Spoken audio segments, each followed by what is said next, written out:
The Bellagio fountains dance every 15 minutes. Water shooting skyward, choreographed to music. Tourists lined up 3 deep against the railing. Phones raised, capturing the magic. The Venetian gondolas glide through chlorinated canals. Gondoliers singing Italian arias to couples who paid $40 to float past the gap. The casino floors pulse with light and sound and manufactured excitement. Slot machines chiming, dealers shuffling. The endless sensory assault designed to feel like prosperity. From the outside, everything looks fine. The buildings gleam under the desert sun. The crowds gather every night. The Strip performs its illusion of success with flawless precision. But behind the marble facades, inside the executive suites, buried in the quarterly reports that tourists never see and wouldn't understand if they did, Vegas hotels are bleeding cash. Not struggling, not underperforming, not going through a rough patch. Bleeding, hemorrhaging money every single day, burning through cash reserves that took decades to build. Watching the gap between what comes in and what goes out widen quarter after quarter. The most famous hotels in America, names that defined luxury, that commanded respect, that seemed invincible, are quietly dying from a wound they can't close. The tourists don't see it. They see the fountains. They see the lights. They feel the air conditioning and hear the slot machines and experience the spectacle. They don't see the balance sheets, the debt covenants getting stressed, the credit lines getting drawn, the executives staring at numbers that don't work no matter how many times they run them. The Strip is bleeding cash, and the bleeding isn't stopping. Today, I'm showing you the cash crisis, not the surface story, not the occupancy challenges or the service cuts you've noticed. The actual financial hemorrhage happening inside these buildings right now. Where the money goes, why it's going faster than it's coming in. What happens when properties burn through their last reserves and the bleeding doesn't stop. The hotels that look healthy from the outside but are drowning internally. The financial reality that no press release will ever acknowledge. The timeline that's running out for properties you've probably stayed in. The Strip is bleeding cash, and nobody has figured out how to stop it. If you're new here, I follow the money behind Vegas. Not the ribbon cuttings and grand openings, not the celebrity chef announcements and the pool party promotions. The actual economics, the cash flows, the debt structures that determine which properties survive and which ones don't. Hit subscribe, turn on notifications. Because the bleeding explains everything you've noticed. The layoffs aren't random cost-cutting, they're desperate attempts to slow the hemorrhage. The service decline isn't laziness, it's a property that can't afford the staff it needs. The desperation you feel in hotels that used to feel effortless, that's the cash crisis showing through the cracks. Understanding the bleed means understanding everything happening on the Strip. Let me show you where the money goes. Every single day, before a single guest checks in, before a single chip hits a felt table, before a single tourist walks through the door, the cash is already flowing out. Fixed costs, obligations that exist whether the building is full or empty, bills that come due whether the revenue arrived or not. And the amounts will stagger you. The numbers are so large they stop feeling real, but they're very real. They're due every single day, and they're bleeding these properties dry. Every morning, a major Strip property wakes up already owing money. The meter already running, the hole already deepening.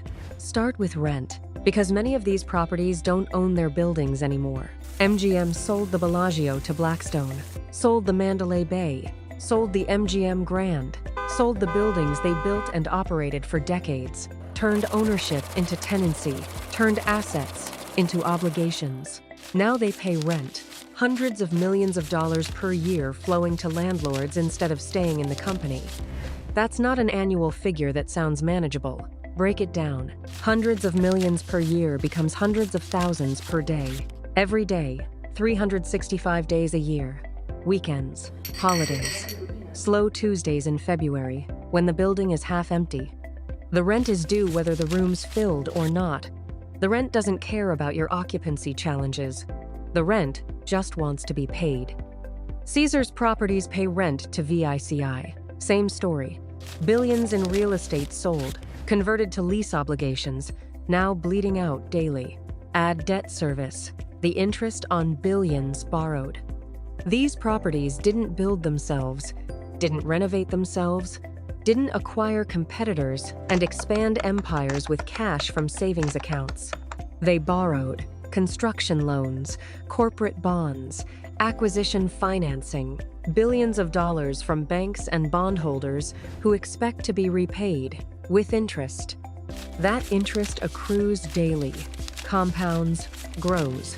The debt doesn't sleep, doesn't take holidays, doesn't pause because revenue declined.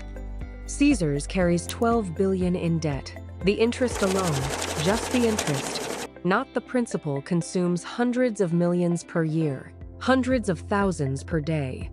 The banks don't care if the casino floor was slow last night. They don't care if the tourists went to tribal casinos instead. They don't care about your strategic challenges or your competitive pressures. They care about their payment. And the payment is due. Add baseline staffing. Even skeleton crews cost money. Security guards patrolling floors, engineers keeping systems running. The absolute minimum bodies required to keep a building operational and legal, and not literally falling apart. Tens of thousands of dollars per day in payroll, before a single guest interaction, before anyone delivers service or cleans a room or deals a hand. Just the baseline cost of having humans present. Add utilities, cooling a 40-story tower in the Mojave Desert, lighting a casino floor 24 hours a day, 7 days a week, powering the fountains and the slot machines and the screens and the escalators and the endless machinery of illusion. Energy bills that would make a homeowner faint. Hundreds of thousands per month, flowing out constantly. Add insurance, property taxes, maintenance minimums, the things you can't defer without the building literally deteriorating. Add it all up. A major strip property burns through $1 million a day in fixed costs. Sometimes more, often more, depending on the debt load and the rent obligations and the size of the building. $1 million every single day, before revenue, before profit, before the property earns a single dollar. Just to exist. Just to keep the lights on and the doors open and the landlords and lenders satisfied. $1 million a day flowing out. The meter running from midnight to midnight, the hole deepening with every hour that passes. That would be manageable. That would be fine. That would be the cost of doing business in a profitable industry. If the revenue coming in exceeded the costs going out, but it doesn't. Not anymore. The revenue side is collapsing, rooms not filling, rates compressed by price wars, gamblers fled to alternatives, food and beverage squeezed by tourists who won't pay $40 for eggs.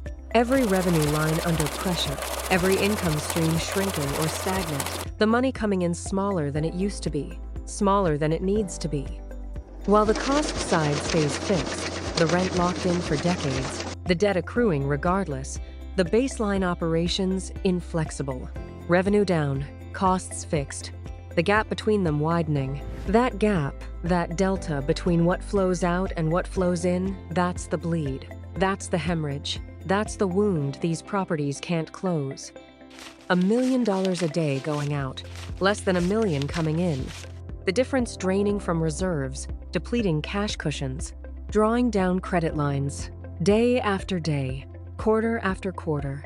The bleeding continuing while the fountains dance and the gondolas glide, and the tourists take photos of properties that are quietly dying in slow motion. The strip is bleeding cash, and the bleeding is accelerating. The math used to work. That's what makes this so devastating. For decades, the equation balanced.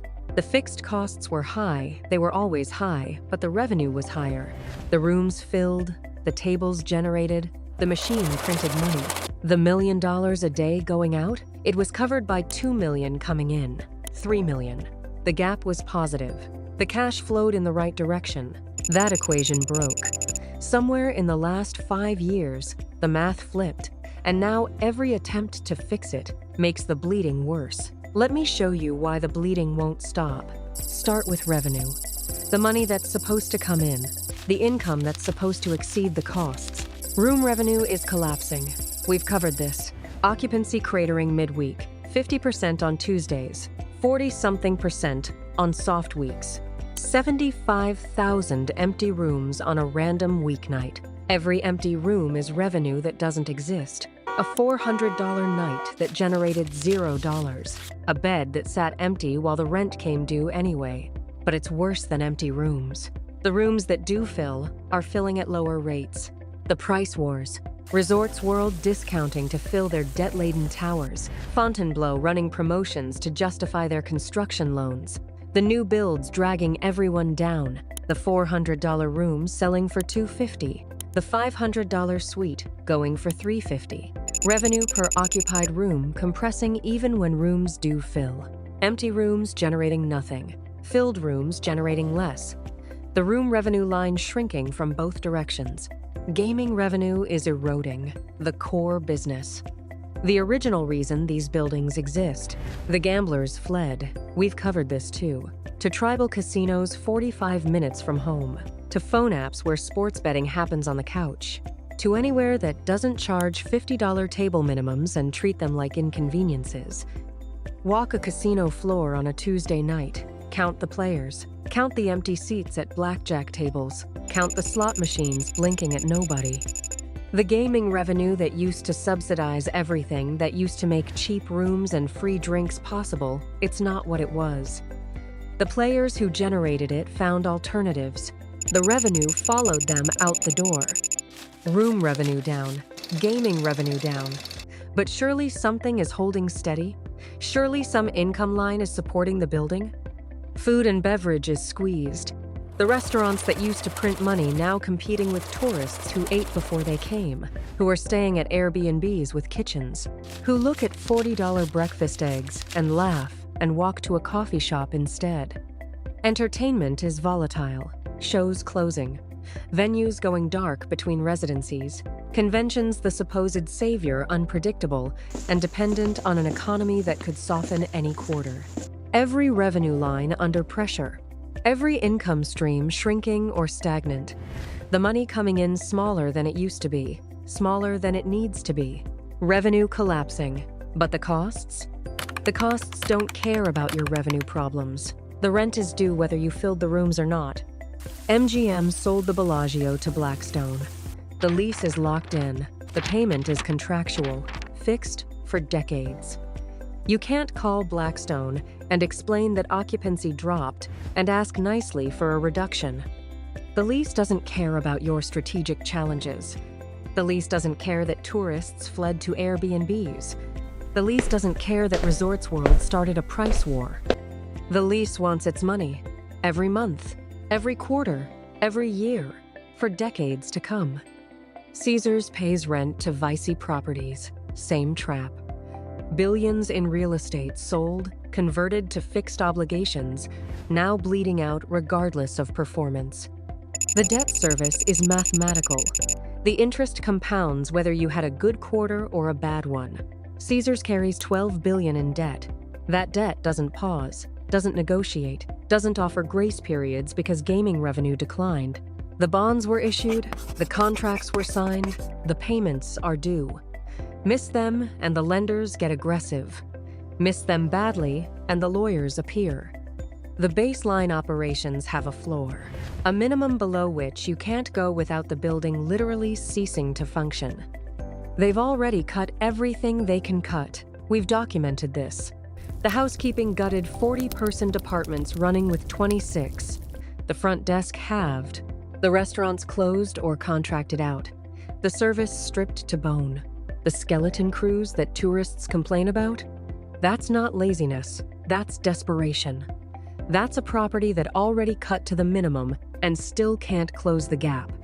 You can't run a casino with zero security, can't operate a hotel with zero engineers, can't keep a building legal and functional and not literally falling apart without some baseline of human beings. That floor exists, and many properties are already at it. Or below it, cutting corners that will cost more to fix later, deferring maintenance that compounds into crisis. There's nothing left to cut, and the gap remains. Revenue declining, costs fixed, the gap between them widening quarter after quarter. So what do? What can they do? What levers exist to close the gap and stop the bleeding? They've tried everything, every strategy, every lever, every desperate measure that consultants and executives could imagine. And every lever pulls in the wrong direction. Every solution creates new problems. Every attempt to stop the bleeding makes something else bleed instead. Raise prices, the obvious first move. If revenue per room is down, charge more per room. They tried. Room rates climbed, resort fees climbed, parking charges appeared and increased. Every extraction point squeezed harder. What happened? Customers left faster. The family that could afford $350 couldn't afford $450. The gambler who'd stretch for the Strip at $300 booked Red Rock at $160. Every price increase drove away more customers. Every extraction accelerated the exodus. Revenue didn't increase, it decreased, because the customers who remained couldn't compensate for the customers who left. Raise prices, lose customers, revenue drops, the bleeding continues. Cut costs deeper. Already did. The housekeeping is gutted. The front desk is halved. The service is skeletal. Cut more? The building breaks. The experience degrades further. The reviews get worse. The customers who might have tolerated high prices won't tolerate high prices and terrible service. Every cost cut that touches the guest experience drives more guests away. Every corner cut creates another bad review. Every skeleton crew decision costs future bookings. Cut costs, destroy experience, lose customers, revenue drops. The bleeding continues. Discount to fill rooms, the opposite of raising prices. If customers won't pay $400, charge $250. Fill the building, generate some revenue. They're doing this too. The flash sales appearing on booking sites, the limited time offers that seem to have no limit, the rate reductions dressed as promotions. The rooms fill, but at prices that don't cover the fixed costs. Every discounted room is a room that contributes less than it costs to service. Revenue comes in, but less than the $1 million going out. The gap narrows slightly but doesn't close. Discount more? You train customers to wait for deals. You erode pricing power permanently. You fill rooms but lose money on every one. Discount to fill. Margins collapse. The bleeding continues. No solution works. Every lever pulls the wrong direction. Raise prices, lose customers, revenue drops. Cut costs, destroy experience, lose customers, revenue drops. Discount to fill margins collapse, the gap remains. The revenue declining faster than costs can be reduced. The fixed obligations immovable. The solutions creating new problems faster than they solve old ones. The gap between what flows out and what flows in isn't closing. It's widening. Every quarter worse than the last. Every earnings report more desperate than the one before. The bleeding won't stop because the tools to stop it don't exist. The rent can't be cut. The debt can't be paused. The revenue can't be forced to return. So the properties bleed, day after day, quarter after quarter, the reserves depleting, the options narrowing, the timeline shortening, and bleeding, sustained bleeding. Bleeding that won't stop, eventually has a consequence.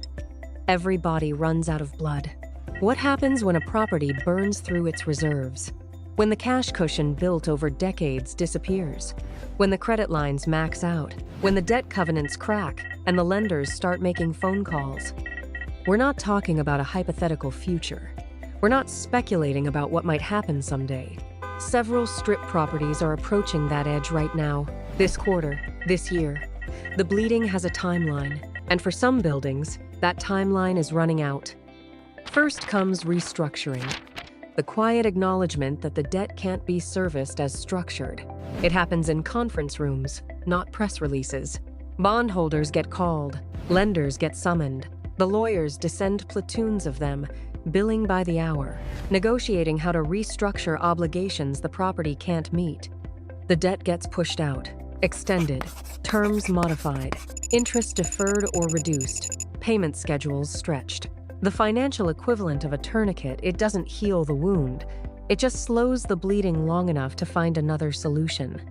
Caesars already went through this. Bankruptcy in 2015. Emerged with a different capital structure but the same fundamental challenges. The restructuring bought time. It didn't buy salvation. The next wave is coming. Properties that borrowed during the good times now drowning in obligations the bad times can't service. The quiet conversations already happening. The advisors already hired. The lawyers already billing. But restructuring only works if the underlying business can eventually generate enough cash to service even the reduced obligations. What happens when the business itself is broken? When no amount of financial engineering fixes a property that can't fill rooms at prices that cover costs? What happens when the restructuring fails? When the bleeding continues even after the tourniquet is applied? That's when the real consequences arrive. The ones that change the Strip permanently. Properties get sold, not at the valuations owners want, not at the prices that reflect what was invested, at whatever the market will pay. A hotel that cost $2 billion to build sells for $800 million. A trophy property that defined the Strip for decades trades at a fraction of replacement cost. The owner takes the loss and walks away, because walking away with something is better than bleeding until there's nothing. New owners come in with different expectations.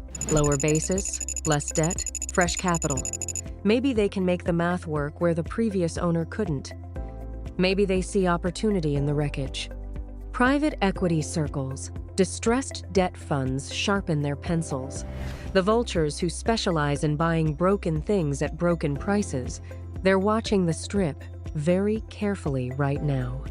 Or the property closes, shuts down entirely, goes dark, while someone figures out what to do with it. The Mirage closed. Not bankruptcy, Hard Rock bought it, they're renovating, but the precedent matters.